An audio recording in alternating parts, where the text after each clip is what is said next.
La chimiothérapie est souvent synonyme d'intraveineuse et d'hôpital, mais les comprimés peuvent aujourd'hui remplacer les seringues. Un traitement par voie orale qui se développe depuis 5 ans et qui pourrait représenter la moitié des chimiothérapies d'ici 2020. Avantage, le patient peut se traiter à domicile et chercher dans sa pharmacie les comprimés prescrits par les médecins de l'hôpital. Une petite révolution qui modifie la prise en charge du patient et suppose un suivi particulier. Dans cette optique, le centre Paul Strauss de Strasbourg organise depuis avril 2013 des consultations pharmaceutiques. Les patients sont vus en consultation par un pharmacien suite à la consultation médicale.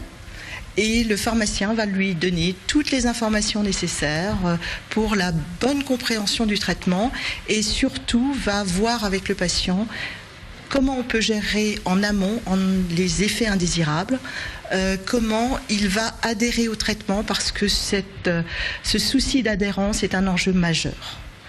Le médecin a absolument besoin de savoir si le traitement fonctionne ou s'il ne fonctionne plus. Et si c'est lié à une non-prise du médicament ou si c'est lié au fait que le médicament ne marche pas.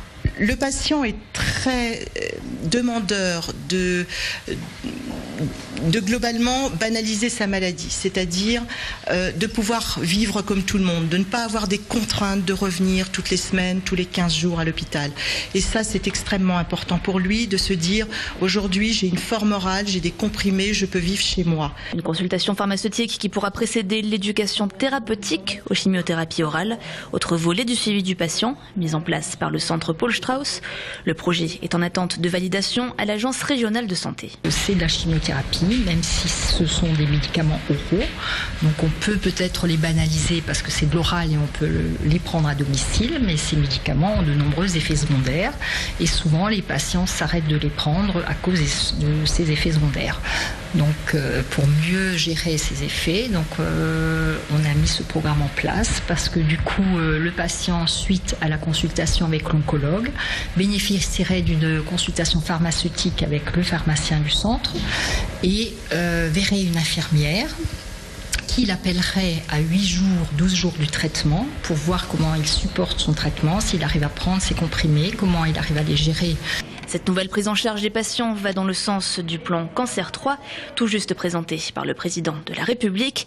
Un plan d'1,5 milliard d'euros qui redéfinit notamment la place et le rôle du patient. Le plan Cancer, il est important puisqu'il répond à plusieurs objectifs du développement de la cancérologie parce que le mode de prise en charge des cancers ces dernières années s'est modifié de façon importante, en particulier sur le plan du traitement ambulatoire. La plupart des patients maintenant, en radiothérapie depuis longtemps, mais plus récemment dans le domaine de la chimiothérapie, font leur traitement en ambulatoire. Je pense que ça a un côté un peu de dédramatisation de la maladie, parce que à partir du moment où les choses sont ambulatoires, symboliquement, ça n'a pas la même signification. Donc je pense qu'au niveau des patients, en termes de qualité de vie, c'est quelque chose qui est très important.